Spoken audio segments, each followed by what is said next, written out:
Halo Sobat Kominfo, selamat datang di podcast Kepoin Yuk! Yuk!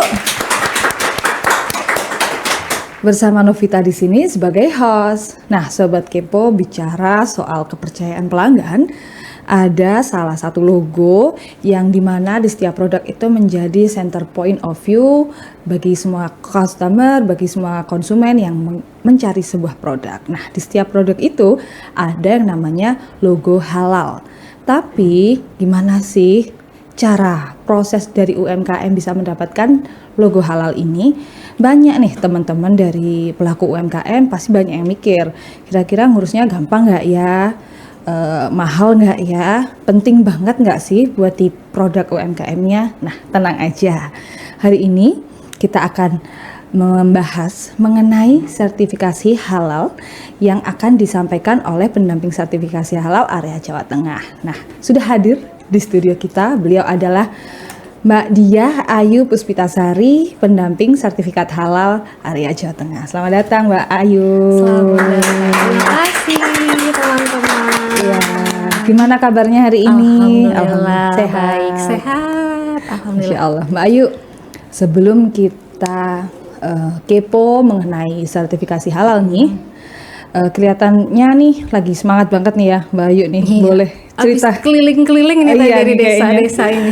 Cerita sedikit dong Mbak, apa sih P3H EWI belakangan ini tuh marak di mana-mana tuh? Jadi perkenalkan dulu, nama saya adalah Diah Ayu Puspitasari. Saya adalah pendamping produk halal. Jadi pendamping produk halal itu banyak lembaganya ya. Lembaganya itu salah satunya adalah EWI atau Edukasi Wakaf Indonesia. Teman-teman yang lain juga ada UIN, ada INISNU, ada Ansor, banyak banget lembaganya. Nah, salah satunya saya dari Edukasi Wakaf Indonesia gitu. Kita itu mendampingi UMKM untuk sertifikasi halal. Jadi benar-benar kita mengelis dari bahan-bahan bakunya, terus menentukan bahwa bahan bakunya itu sudah tersertifikasi halal semua, karena yang kita input ke dalam sistem adalah ID halalnya gitu. Baik. Jadi benar-benar sedetail itu gitu. Berarti ini lagi istilahnya lagi dikejar-kejar UMKM nih akhir-akhir ini. Mbak Ayu, kenapa sih pelaku usaha nih sebaiknya segera mengurus sertifikasi halal saat ini juga? Nah, sekarang itu apa ya, kalau sertifikasi halal tuh kita sebagai umat muslim tuh wajib untuk mempertanggungjawabkan apa yang kita buat itu bahan-bahannya itu tidak merugikan orang lain ya. Halal kan nggak cuman bahannya nggak dari bahan yang haram gitu kan, tapi bahan yang tidak merugikan orang lain dan ada toyib juga di dalamnya, kebersihannya pun juga diperhatikan gitu. Jadi semua yang produk-produk yang kita sertifikasi itu benar-benar kita list satu persatu, airnya dari mana, produk-produknya seperti apa yang masuk ke dalam situ. Jadi ketika sudah ada ID halal itu bisa dipastikan bahwa memang semuanya itu sudah dilakukan secara syariat Islam juga, secara bahan-bahannya juga tidak ada yang terkandung yang berbahaya bagi tubuh juga, seperti itu. Istilah simpelnya bisa lebih untuk mengamankan diri gitu ya. Ya betul. Jadi lebih kalau konsumen lihat ketika ini udah ada logo halalnya, kita belanja makanan atau beli sesuatu di pasar aja ya. Sekarang pasar, teman-teman yang jualan di pasar pun juga sudah wajib untuk mencantumkan ID halal juga gitu. Ketika udah ada ID halalnya udah aman deh gitu. Lalu, apakah ada keuntungan khusus jika mereka sudah memiliki logo halal di produk-produknya? Nah, sebenarnya banyak ya keuntungannya. Cuman kadang-kadang teman-teman tuh kayak belum butuh gitu. Betul. Nanti kalau udah butuh baru mereka nyari kita gitu kan. Kayak sekarang mereka mau masukin ke MBG gitu kan. Baru Mbak minta tolong dong bantuin ngerjain halal karena syarat untuk masukin ke MBG harus halal. Terus ketika mereka mau masukin produk mereka di Grab Food, terus mau masukin produk-produknya di toko oleh-oleh, jadi mau jualan di e-commerce itu kan semua syarat-syaratnya sudah harus mencantumkan ID halal ya gitu. Tapi itu juga untuk menjaga konsumen juga, ketika mereka makan produk kita itu sudah terjamin kehalalannya, kebersihannya, seperti itu. Kita tuh kan tahu nih kalau halal itu sekarang menjadi salah satu concern dari pemerintah nih ya. Sebenarnya apa sih peran dari P3HEWI ini dalam membantu para pelaku UMKM yang ada di Kabupaten Temanggung khususnya saat ini? Nah iya, Untuk sosialisasi tentang produk halal tuh sebenarnya ini tuh udah ada dari 3 tahun yang lalu, sertifikasi halal iya. gratis ya. Tapi memang benar-benar informasi yang sampai ke masyarakat tuh minim banget gitu. Betul.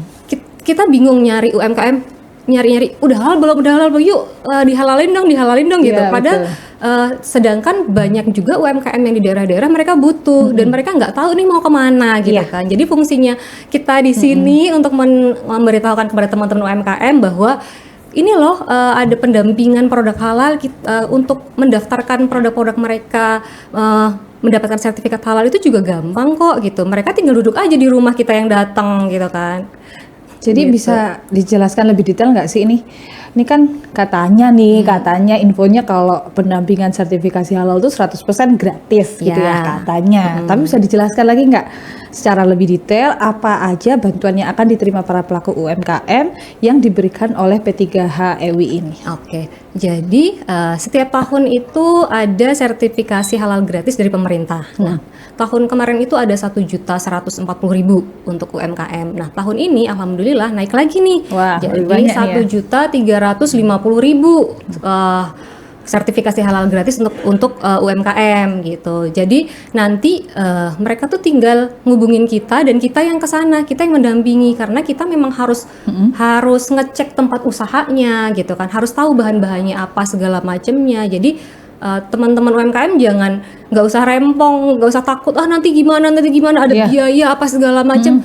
Tidak usah takut karena ini semuanya gratis gitu. Jadi tinggal ngubungin kita, nanti kita yang datang ke sana, kita foto produknya, kita list bahan-bahan apa saja yang digunakan, udah gitu aja. Untuk prosedur di awalnya gimana? Mereka Oh harus iya, apa? syarat-syaratnya ya.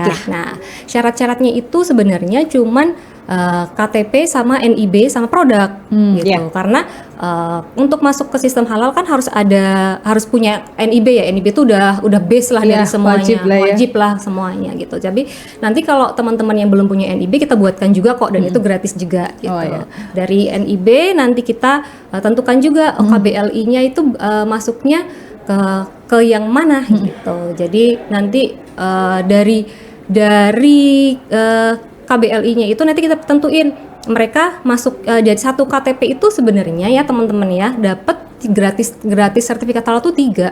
Berarti tidak hanya satu produk yang bisa didaftarkan Ya betul, satu KTP itu dapat gratisnya tuh 3 itu dengan 3 KBLI yang berbeda gitu. Misalnya nih minuman gitu kan, terus bikin juga kue kering, terus bikin juga peyek-peyek. Nah satu KBLI ini isinya berapa? 10. Waduh, berarti ada banyak banget Jadi produk yang bisa didaftarkan. menghematnya itu Iya, menghemat betul. 30 produk gitu teman-teman. Berarti kalau ini bisa dimanfaatkan sih harusnya UMKM lebih semangat nih untuk Iya, bisa itu sertifikasi dia, halal ya. betul. Nih, jika nih ada seseorang pelaku UMKM yang pengen mengurus sertifikasi halal secara mandiri tanpa fasilitas yang diberikan, kira-kira tuh biayanya berapa sih, Mbak? Nah, sertifikat halal tuh dibagi jadi 3 ya. Yang pertama itu yang gratis. Gratis itu adalah untuk UMKM. UMKM yang seperti apa gitu kan? UMKM yang omsetnya itu per tahun masih di bawah 15 miliar gitu. Itu masuknya yang mikro. Itu yang gratis. Terus ada lagi sertifikasi halal mandiri namanya. Sertifikasi halal mandiri itu biasanya buat teman-teman yang ketika kan kuota nggak terlalu ada ya. Kadang-kadang Betul. kuota habis atau kuota yang gratisannya habis atau kemarin Desember udah habis dan teman-teman ada yang harus masukin ke MBG gitu kan. Dia Betul. mau nggak mau adanya Harus ke mandiri mandiri, gitu ya. kan. Nah, yang mandiri ini berbayar 230.000 gitu. Untuk satu produk? Untuk satu KBLI. Oh, satu KBLI. ya. Terus nanti ada lagi yang reguler. Reguler itu untuk kelas yang ekonomi makro ya ibaratnya. Ya nggak makro juga. Kalau misalnya dia produknya yang udah kayak udah restoran Iya, yang ada company-nya, gede iya, kayak gitu. betul. Terus yang franchise seperti itu juga masuknya reguler dan itu biayanya lebih mahal yang juta-juta lah itu. Wah, berarti untuk UMKM sudah sangat terbantu nih. Minimal sudah menghemat 230.000 ya, Mbak Iya. ya. Lalu, kriteria apa aja sih buat pelaku usaha yang berhak mendapatkan fasilitas gratis ini? Nah, untuk kriterianya itu adalah produk UMKM ya yang pasti. Produk UMKM itu yang pengolahannya tuh nggak ribet gitu, nggak yang standar pabrik kan gitu juga enggak, yang industri rumah tangga ibaratnya yang ibu-ibu biasa kerjakan di rumah. Terus omsetnya masih di bawah 15 miliar gitu. Itu bisa untuk mengajukan sertifikasi halal gratis gitu. Jadi nggak ribet kok syaratnya, gampang gitu. Kalau boleh ditambahkan nih, kontak person yang bisa dihubungi nanti bisa disampaikan di layar ya. Oh iya, boleh. Nanti ada di bawah ini ya. Gitu. Tapi Mbak Ayu, kita tahan dulu, kayaknya ngobrol terus agak bikin seret nih ya. Oh iya. Nih di depan kita sudah ada produk UMKM sudah bersertifikasi halal tentunya. Iya, ini saya lihat juga sudah ada sertifikasi halalnya. Iya. Keren. Nah, ini kita ada produk Ayah Ayu cendol creamy. Aduh, itu nama saya. Aduh, mirip ya. Terinspirasi. Iya betul. Ini teksturnya kenyal, ukurannya mungil, jadi gampang disedot. Bisa loh langsung diminum. Cendol creamy Ayah Ayu. Cendol creamy Ayah Ayu, healthy food, happy mood. Nah, Sobat Kepo, tetap di podcast Kepoin yuk. Yuk.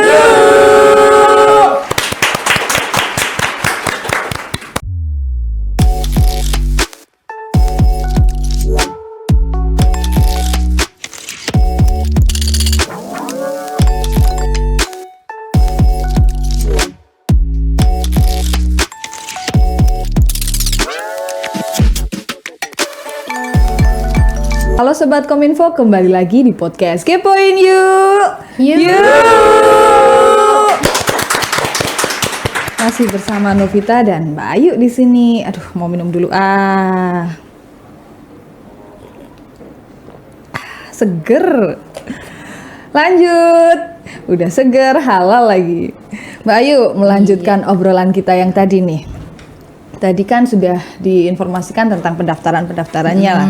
Untuk si halal dari BPJPH, apakah P3H EWI ini akan membimbing proses penginputan datanya sampai nanti selesai di akhirnya? Oke, jadi untuk penginputan data memang kita bimbing dari awal ya, karena yang kita temui di lapangan itu kebanyakan UMKM-nya kan ibu-ibu yang udah sepuh, yang kadang-kadang pegang handphone pun jarang gitu. Sedangkan untuk input data itu bener-bener ngulik banget gitu, yang kita harus nginputin bahan itu per detail-detailnya, segaram-garamnya, sebawang-bawangnya, sekecengkeh-cengkehnya gitu. Jadi bener-bener kita dampingin juga gitu sampai beres gitu. Jadi buat UMKM jangan khawatir kalau misal nggak bisa pegang komputer atau nggak bisa pegang HP, semua sudah didampingi. Betul sekali. Tapi nih kadang kita kan ada takutnya nih, ini sebenarnya beneran logo halal nggak sih? Ini palsu nggak sih? Asli nggak sih? Sebenarnya kan ada kekhawatiran itu ya Mbak. Kita sebagai masyarakat biasa dan juga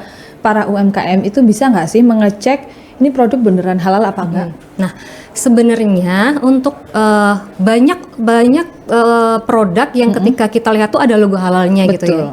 Dan logo halalnya itu macam-macam banget. Ada yang halal warna hijau, ada yang halal warna ungu, yang cuman baru ya? yang baru, cuman logonya cuman halal Indonesia doang gitu. Nah, sedangkan logo resmi yang sudah kita sertifikasi pasti ada ID halal namanya ya. ID halal itu biasanya kita taruh di bawah logo halal Indonesia. Di bawahnya itu ada ID nomor bla bla bla bla. Nah, biasanya ada itu sama kita dapat barcode juga gitu. Tapi teman-teman kadang-kadang kalau mau ditaruh barcode kan ribet ya. Jadi paling nyantumnya cuma ID doang. Ketika ID-nya itu kita masukin ke dalam sistem gitu kan, nanti bisa dicek produk halal gitu kan di web. Ketika kita masukkan ID-nya, habis itu kita enter, pasti akan keluar. Kalau itu sudah benar-benar tercantum di sertifikasi, pasti akan keluar. Oh, ini produknya siapa, produsennya siapa, seperti itu. Jadi nggak semua yang udah ada logo halalnya, apalagi belum ada nomornya, itu belum tentu sudah tersertifikasi halal gitu. Berarti kita bisa dengan mudah ya mengecek apakah ini beneran asli logo halal atau bukan. Betul Cukup sekali. dengan mencantumkan nomor halal. ID yang ada di bawah logo halal ya. Gitu. Oke, tidak semua berarti ya, tidak semua itu ada. Iya. Lalu nih Mbak Ayu, kan tidak semua produk juga bisa masuk ke jalur self declare ya. Bisa disebutkan nggak jenis makanan apa aja yang bisa difasilitasi, ataukah semacam warung makan, tempat bakso kayak gitu juga bisa? Oke. Jadi untuk produk yang bisa self declare atau bisa yang gratisan ini tuh ada banyak banget sebenarnya. Untuk produk yang nggak cuman yang udah kemasan bagus aja ya. Kalau kadang-kadang orang ketika misalnya mau sertifikasi halal, kan produk aku belum dijual belum mau titipin ke oleh-oleh, produk aku belum dijual luas kemana-mana, aku cuman belum bagus. Iya, kemasannya belum bagus, masih aku cuman jualan depan rumah doang, nggak apa-apa gitu kan. Jadi semua produk makanan halal kayak misalnya jualan gorengan nih depan rumah boleh, Waduh. jualan sosis bakar itu boleh, es teh jumbo, terus mang-mang mang-mang itu malah harusnya ini ya mang-mang yang suka makal di SD Iya. itu juga boleh. Jadi banyak banget yang cuman aku bikinnya kalau pas lebaran aja mbak, nggak apa-apa. Aku bikinnya kalau pas lagi ada pesanan aja, nggak apa-apa gitu. Berarti memang banyak sekali kategori-kategori yang bisa mendapatkan produk halal ini ya Mbak? Iya betul. Jadi kan kalau kita kebayangannya hanya produk kemasan Iya, yang atau- bagus gitu iya, ya. betul, yang sudah harus ada packagingnya Iya. seperti itu. Ternyata malah tempat-tempat makan juga bisa ya. Boleh, iya. Lalu untuk minuman nih, tadi kan kita bahasnya makanan ya. Untuk minuman seperti kedai kopi atau mungkin di Temanggung sendiri banyak sekali tempat yang jualan jamu nih. Apakah itu juga bisa mendapatkan sertifikasi produk halal? Boleh, bisa juga. Itu mau yang seperti ini kan juga ada ya, udah ada sertifikasi halalnya, boleh. Jadi kalau untuk minuman nggak melulu yang harus kemasan juga gitu kan, yang udah bagus kayak gini juga nggak juga gitu. Misalnya aku buka warung kopi gitu, mau nggak disertifikasi halal, kadang-kadang mereka kopinya juga pakai kopi Temanggung misalnya, atau misalnya dia punya racikan sendiri, aku punya kopi gula aren misalnya, itu kan juga bisa gitu disertifikasi halal gitu. Lalu nih banyak nih yang nitip pertanyaan lewat saya nih. Berapa lama sih sebenarnya proses yang dibutuhkan untuk mendapatkan sertifikasi halal, mulai dari pendaftaran sampai nanti bisa dapat sertifikat? Oke, jadi prosesnya itu sebenarnya nggak akan nyampe sebulan ya. Kalau Cepet lagi ya? cepet banget.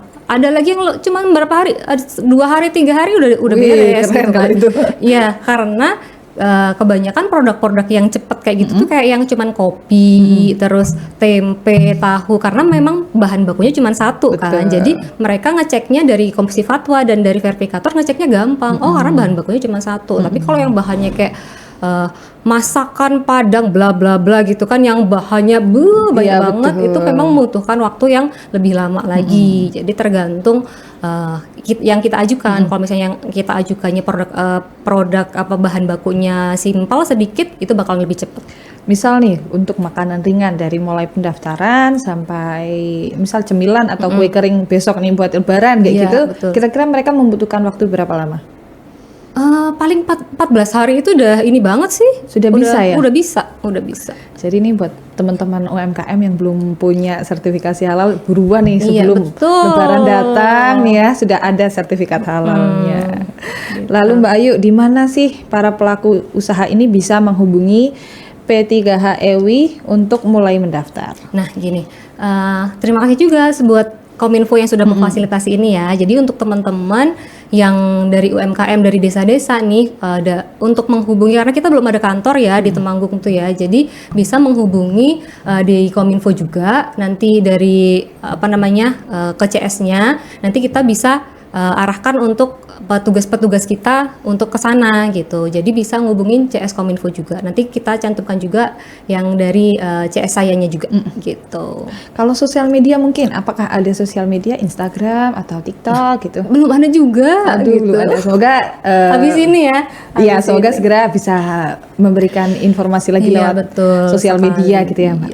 Terakhir ini Mbak Ayu, apa pesan untuk UMKM yang masih ragu dan merasa proses ini sulit dan yang belum mau untuk mendapatkan sertifikasi halal? Nah Monggo. gini, sebenarnya untuk sertifikasi halal itu kalau saya tuh menyarankan gini, ketika usahanya dimulai dari kecil itu mending diberesin dulu legal formalnya gitu.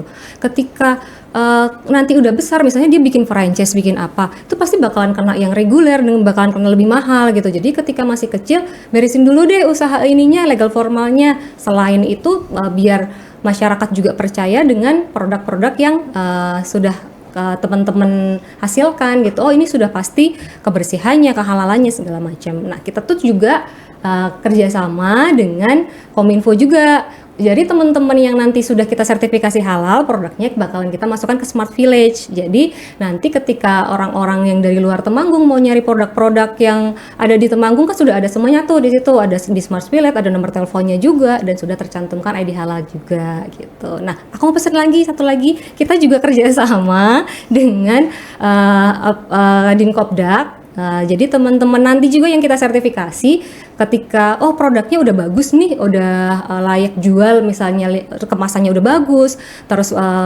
halal, PRT dan segala macamnya sudah bagus, kita juga bantuin jualan juga gitu. Kita bisa pajang di rumah UMKM dan kita bisa bantuin jualan online juga. Kita ada komunitasnya, namanya komunitas Putra Bumi Pala. Kita bergerak di bidang UMKM di situ. Nanti untuk scale up segala macam, mau belajar cara iklan, belajar pembukuan, belajar macam-macam tentang UMKM, kita ada di situ. Gitu. Wah, panjang kali lebar banget ini obrolan kita hari ini. Terima kasih banyak Mbak Ayu sudah Sama-sama. meluangkan ini waktunya. Tadi udah nginfo lagi sibuk di desa-desa, mau meluangkan waktunya di sini Sama-sama. untuk sharing informasi mengenai sertifikasi halal. Semoga bisa ngobrol lagi ya Mbak di lain kesempatan. Boleh. Nah, Sobat Kepo, tidak terasa kita sudah berada di penghujung episode. Nantikan episode-episode kita selanjutnya tetap di podcast Kepoin Yuk. Yuk.